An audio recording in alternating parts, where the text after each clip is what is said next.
Hey guys, what's going on? Spider Striker here, and as you could already see in the title and on the screen right now, I'm talking about the Apple Watch today. Now, I know this isn't something you're used to seeing on my channel, but I'm looking into getting one, and I thought if you guys are too, then this is some insight, some tips, some different types of advice, and different points of view on the watch.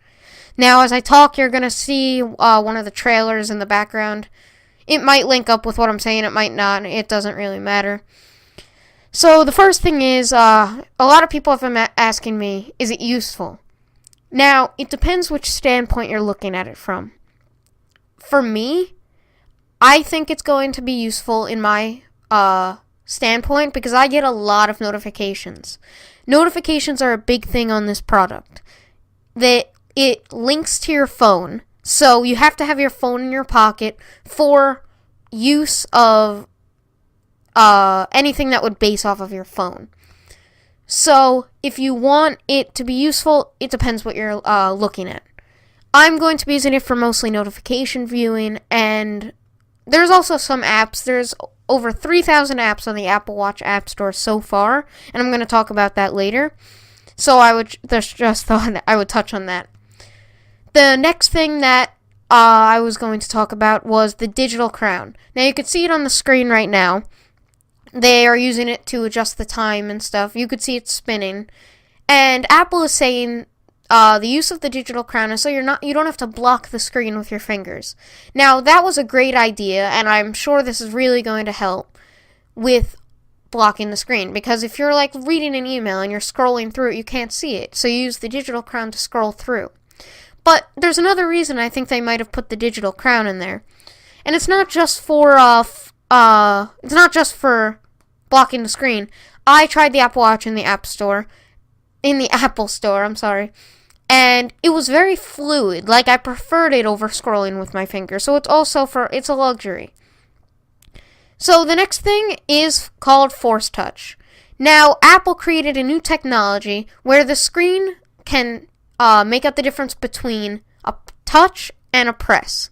So just say I'm in my music. If I tap the play button, it will start playing the music, but if I force touch, just pretty much press the screen harder, it will open up a different menu to search or your source of whatever your phone does. That is a really cool technology, and they're also using it on their new Mac technology.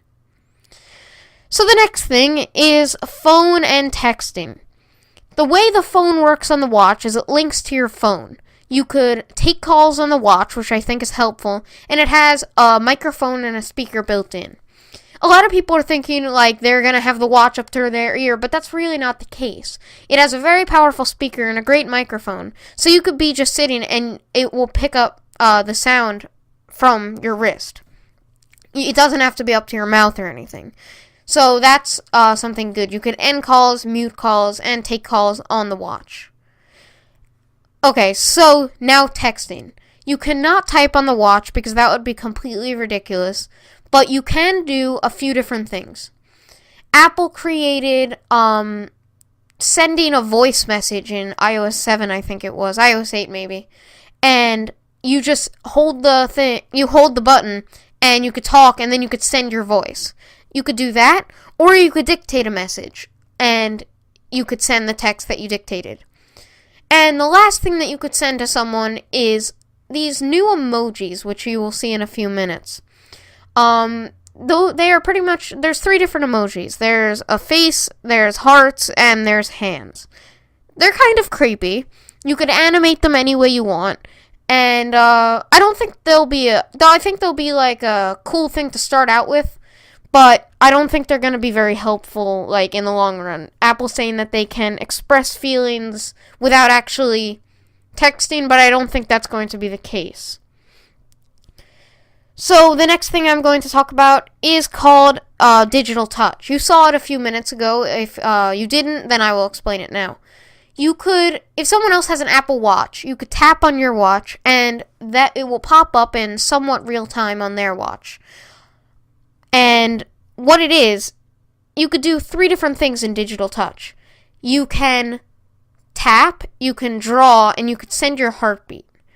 Now, again, I think this is going to be cool, but I don't think that it's going to be helpful in the long run. I mean, it's going to be cool to try out when all your friends are getting the Apple Watch, and it's going to be cool. It's going to be a real novelty, but I don't think it's going to last very long.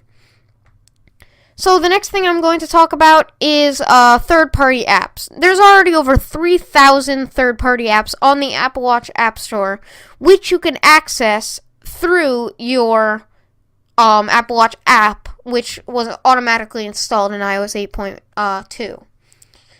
I think that was the update. If I was wrong, forgive me. But there's going to be a lot of third-party apps. Some of them Apple already said are very useful, and people have been saying they're useful, but a lot of them haven't been.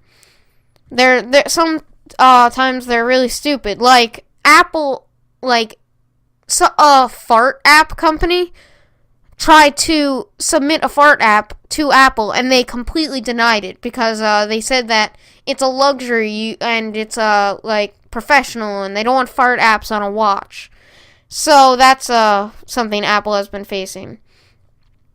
So the next thing is the bands. There are many different bands. There's the Milanese Loop, there's the Leather Loop, there's the Rubber Sport Band, and there's a ton of different ones. There's the Link Bracelet. They are all comfortable because I tried a lot of them on. People think that the rubber one might be very annoying and uncomfortable, but honestly it isn't, and that's the one that I'm going to be getting. There are 3 different models actually. There's Apple Watch, Apple Watch Sport, and Apple Watch Edition. Apple Watch Sport, being the cheapest, starts at $350 and is made out of aluminum, which is slightly less protective as sapphire, which is what the Apple Watch is made out of. It's also made out of stainless steel. This one starts at $500 something and goes to $1,000. Now the third one, Apple Watch Edition, starts at $10,000 and goes to $17,000, which is completely ridiculous. It's made out of 18 karat gold, and you could get it in gold or rose gold. Now, the next thing I'm going to talk about is the camera. The camera, it doesn't have a camera, but it could be a camera viewfinder for your phone, which pretty much means that you could hold your phone camera up, and you could control the shutter, and you could look at what your phone sees on the watch, which is very cool. The next thing is the heartbeat sensor, and also the magnetic inductive charging port on the bottom, which you might have seen. This detects your heartbeat, and it also detects if the watch is on, and a bunch of different things that Apple created. And to get to charging, it's sort of like Apple's MagSafe technology. It's an inductive magnetic charger that sticks right to the back, and if you get the Apple Watch, it comes in stainless steel, but if you get the Apple Watch Sport, it comes in plastic. Now, the next things are watch faces. There are many different watch faces I know you might have seen, like Mickey Mouse watch face, chronograph, astronomy. There's all different ones, and they're very customizable with some things called complications, which are things on the screen that can give you the date and things like that.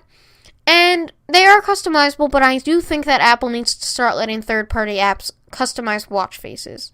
So it's not just the ones that Apple gives you. That's just my opinion. Now, the next thing we have is the workout app.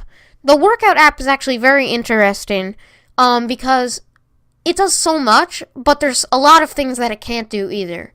It tracks your daily movement. That's the health app, I think.